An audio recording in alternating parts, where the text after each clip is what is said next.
ባሌ ጂኦግራፊ ነው ለኛ መልክዓ ምድር ነው እንጂ ሌላ ነገር የለውም።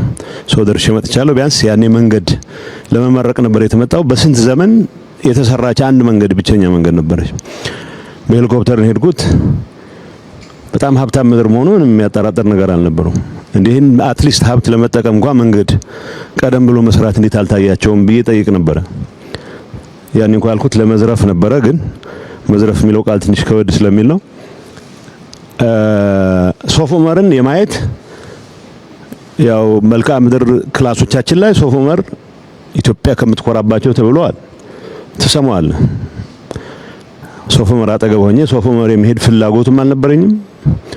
ብፈልግም ኖሮ ኢንፍራስትራክቸሩ አልነበረም።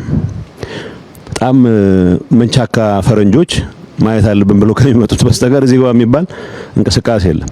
የመጀመሪያው ትኩረቴ እንኳንም አጋጣሚው ተፈጥሮ ወደ ሶፍ ዑመር ለመምጣት ሶፍ ዑመርን ቅድም ጻድቃንም እንዳነሳው መልክዓ ምድር ብቻ ሳይሆን ታሪክም እንደሆነ ለማየት እድሉ እንኳን ገጠመኝ ይላል።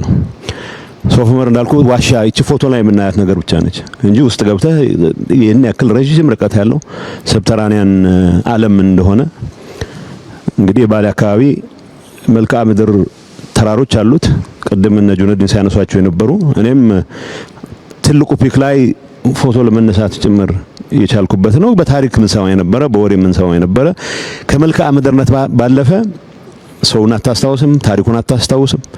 ስለዚህ ተጨማሪ ታሪኮችን ማየት የምንችልበት እድል ስለተፈጠረ በጣም ጥሩ አጋጣሚ ነው የሚል እምነት አለኝ።